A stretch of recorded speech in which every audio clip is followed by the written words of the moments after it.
প্লাস্টিকের রিং দেওয়া পর্দা কি ওয়াশিং মেশিনে কাচা যায়? কাচলে কি ভেঙে যায় না? ঠিকঠাক মতো পরিষ্কার হয় তো? ফেটে যাবে না তো? তো আজকে আমি সেই সমস্যারই সমাধান নিয়ে চলে আসলাম।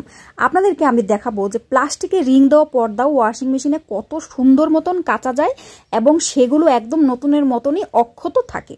তো এই যে দেখুন, আমার এটা হচ্ছে রেগুলার ইউজের একটা পর্দা। এটা অনেক দিন যাবত ধোয়া হচ্ছে না।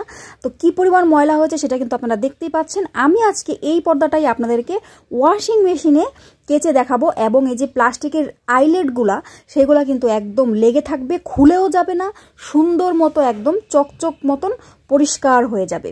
তো এখানে আমি মোট 4টা পর্দা নিয়েছি। এই হচ্ছে আমার এখানে 4টা পর্দা। তো এখন এই হচ্ছে ওয়াশিং মেশিন। তো আমি এখন ওয়াশিং মেশিনের ভিতরে আমার পর্দাগুলো দিয়ে দেব। তো এইটা আমার এই সিঙ্গারের ওয়াশিং মেশিন সম্পর্কে এর আগেও কিন্তু আমি অনেক ভিডিও দিয়েছি, আপনারা চাইলে ওইগুলো একটু দেখে নিতে পারেন। তো এইখানে আমি পর্দাগুলো এখন দিয়ে দিচ্ছি। আর পর্দাগুলো একটা একটা করে আলগা আলগা করে দিতে হবে, একসাথে জড়ো করে কিন্তু দেওয়া যাবে না।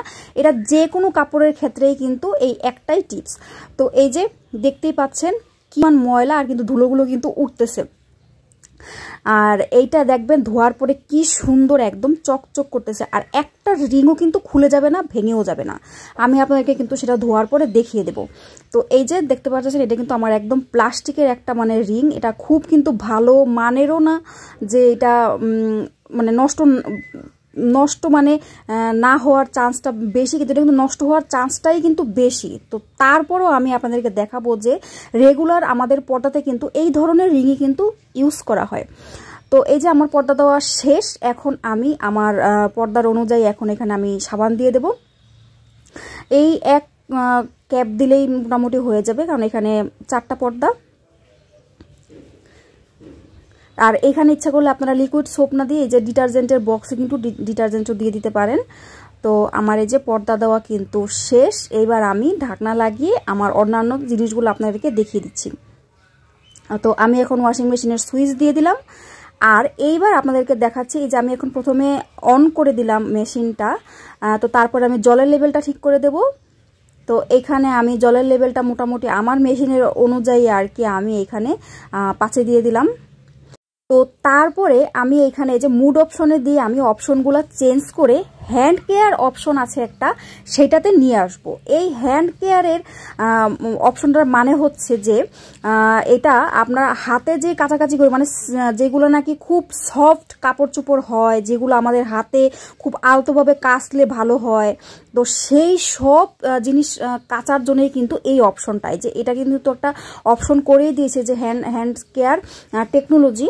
তো এটাতে একদম খুব জেন্টল করে মানে ভাবে ওরা কিন্তু সুন্দর করে জামা কাপড়টা কাচবে। তারপরে আমি কিন্তু এই যে প্লে অপশনটা চালু করে দিছি, এখন কিন্তু জল পড়তেছে।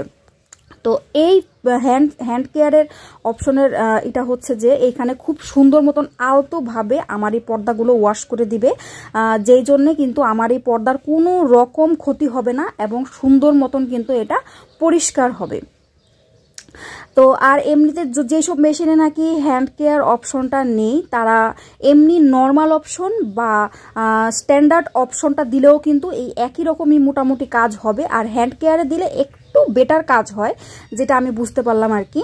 তো এখানে অনেক ধরনের যেগুলো সফট কাপড় চোপড় আছে, সিনথেটিক কাপড় চোপড় আছে, সেইগুলো কিন্তু আমরা এই হ্যান্ড কেয়ারে দিয়ে কিন্তু কাচতে পারবো।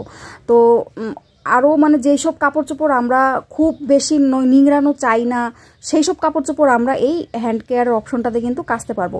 তো এটাতে মোট টাইম দেখাইছে হচ্ছে 28 মিনিট মতন আমার লাগবে এই পর্দাটা আমার ধুইতে। এই জন্যই খুব অল্প টাইমের মধ্যে কিন্তু আমার এই পর্দাটা মানে কাচা শেষ হয়ে যাবে, সেই জন্যই কিন্তু একদম জেন্টল ওয়াশ হবে। আর এমনি একটা ওয়াশিং মেশিনে কিন্তু নর্মাল ওয়াশ হইতে কিন্তু মোটামুটি প্রায় 1 ঘন্টা 1.5 ঘন্টার মতো লাগে। আর এটা মোটামুটি 28 মিনিটের মধ্যে কিন্তু আমার ওয়াশটা কিন্তু একদম করে দিবে।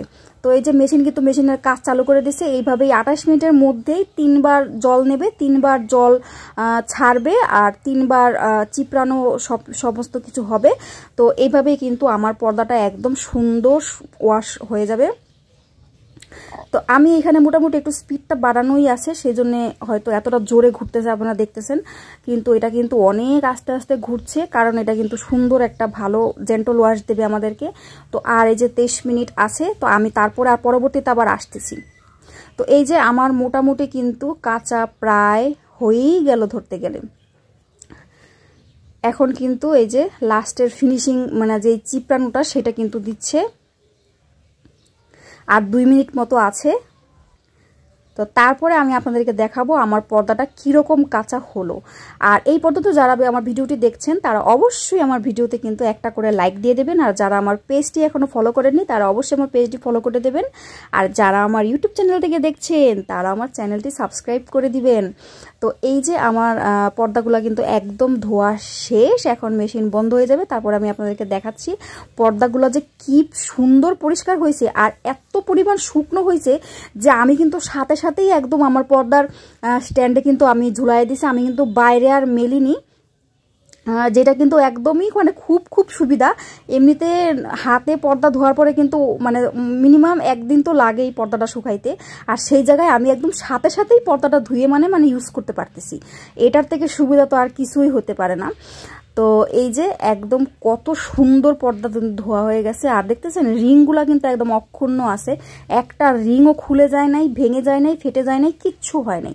তো যাদের মনে এতদিন ভয় ছিল যে প্লাস্টিকের রিং দেওয়া পর্দাগুলো ফেটে যাবে, আর এমনি যে কোনো রিং দেওয়া মেটালের হোক, যে কোনো রিং দেওয়াই পর্দা হোক না কেন, আপনারা কিন্তু নিশ্চিন্তে ওয়াশিং মেশিনে কাচতে পারেন, কোনো ভয় নেই। তো আর এত পরিমাণ মানে বললাম না যে শুকনো হয়েছে যে আমার আর কিন্তু পর্দা বাইরে মেলতেই হয় নাই। খুব সুন্দরভাবে কিন্তু আমার পর্দাগুলো ওয়াশিং মেশিন কেচে দিল, আমার নিজের কিন্তু কোনো কষ্টই হলো না। তো যারা যারা এইভাবে ওয়াশিং মেশিনে পর্দা কাচতে চান তারা কিন্তু অবশ্যই কাচতে পারেন। আর ওয়াশিং মেশিনে আরও বিভিন্ন কিছু জামা কাপড় কীভাবে আপনারা কাচবেন সেইগুলো ভিডিও কিন্তু আমি দেখিয়েছিলাম, A to Z একটা বিস্তারিত ভিডিও আছে ওয়াশিং মেশিনের কীভাবে সমস্ত কিছু ফিটিংস করতে হবে সেই সব কিছু। আর যারা নতুন ওয়াশিং মেশিন কিনবেন ভাবছেন তারা অবশ্যই আমার সেই ভিডিওটি দেখতে পারেন। আর এই যে আমি স্ট্যান্ডে কিন্তু লাগিয়েও দিয়েছি, শুকিয়েও গেছে আমার পর্দাগুলো, কি সুন্দর ঝামেলাবিহীন কাজ।